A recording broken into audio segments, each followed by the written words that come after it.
What's wrong? It feels like I'm rolling down a hill. Open mic.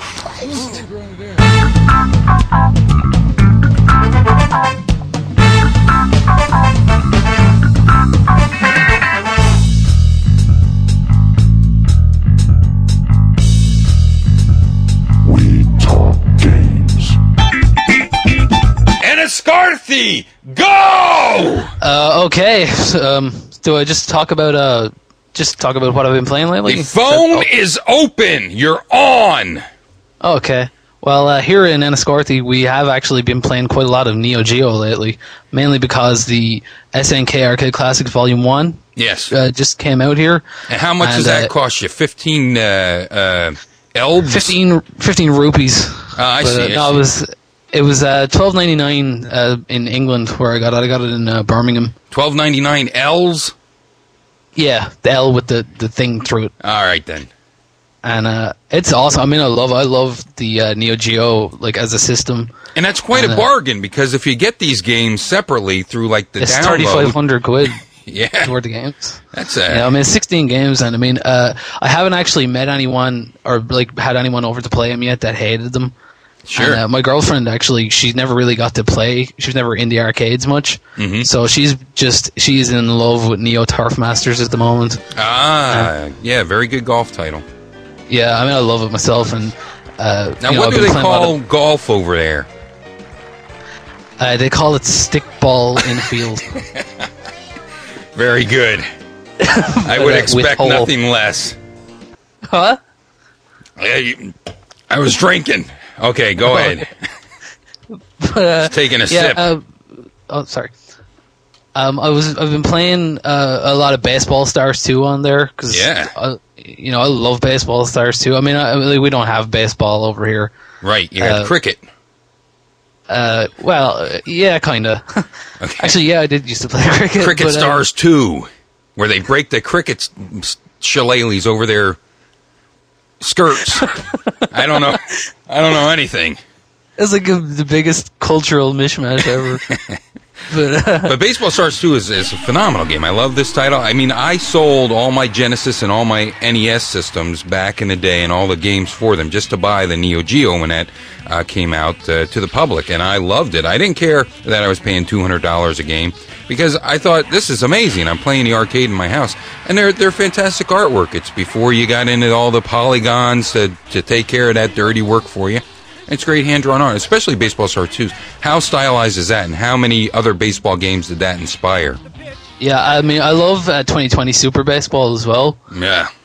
And I like Baseball Stars Professional, but I think I like Baseball Stars 2 because it's got my favorite team in it, which is the New York Monsters. I see, yes. You know, it's got Boris Karloff and Bela Lugosi and Freddie and Jason, and like then I might have like Frederick or Cuthbert, the weird names on there too. Right, it's by name only, but yeah, that is nice tongue-in-cheek work there.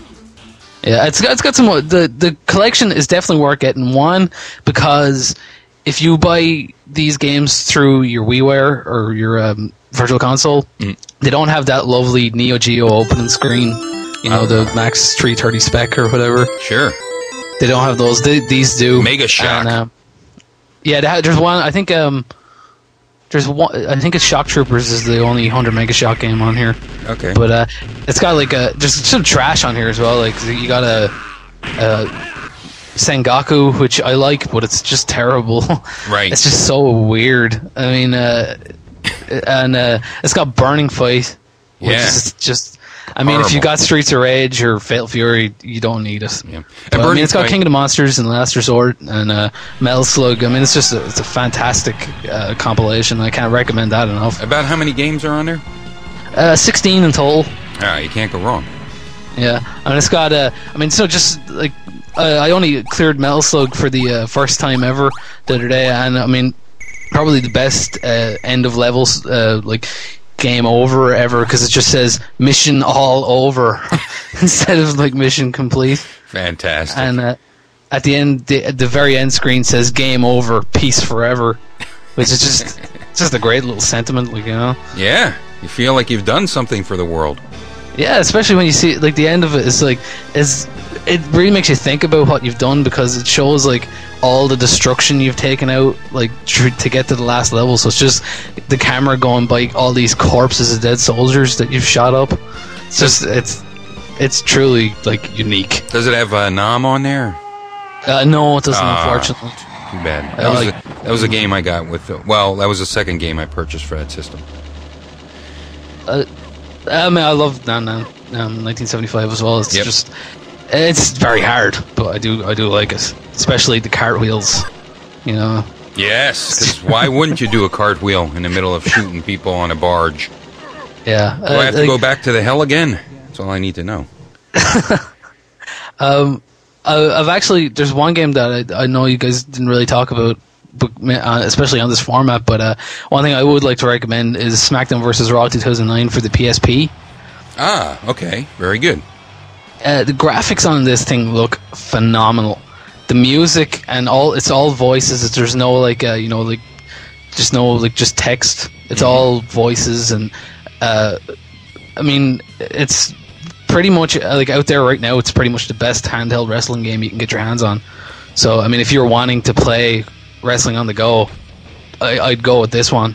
Now, but what about the load times? How are those in 2000? Not bad at all. As long as you don't want to watch CM Punk make his entrance every time you play a friggin' match, you're fine. I see. You know? Okay, very good. But it's really good. The roster's okay, but I mean, like, you get to play as Big Daddy V on the toilet. Yeah, that's amazing. You know, you can't go wrong. I actually got to play Legends of WrestleMania a little bit as well recently. For the PSP or for the PS3. Okay. Oh, PS3. Okay. I played it in a HMV on like one of those. It's like this weird setup where like it's like, you remember the old Pac-Man arcade machines? Sure. Where they had like the screen up above for everyone to watch you. Right. Yes. That's the setup they have in the HMV. So like I was there playing. I had it. I mean, I couldn't actually play the game. It was impossible for me to just pick up and play. But I was there playing. I had like 3 or 4 people behind me, and they were watching me. I was the Honky Tonk Man, and that was just awesome. I was picking hockey. Ah, okay. Because I only played the demo, and for that I wasn't so crazy about it. But the fact that as Honky Tonk Man, now I must reevaluate this purchase. And plus, I hear that you can import your other characters from 2009, like I think you can import the new guys. The whole roster, yeah, fantastic. But, the one thing I did like was when you were Honky, you could get Jimmy Hart to interfere for you. Ah, very good. Yeah, he'd get up on the apron and start using the megaphone. I think there's a pretty good collection of managers in there as well, I believe. I only saw him, and I saw Heenan, because Heenan's pushed out into the foreground, obviously, because they love Heenan. Sure. But, I mean, I would love to see, like, Paul Ellering or... need the Grand Wizard in there. Oh, yeah, the Grand Wizard, or... I mean, I don't know if Billy Graham's in there, that's the only problem. Ah, yes. I mean, he should be. I mean, I know Billy was probably never on the WrestleMania, but, I mean, they've got freaking Michael Hayes and all in there. I don't remember those guys, being the big Federation stars. True.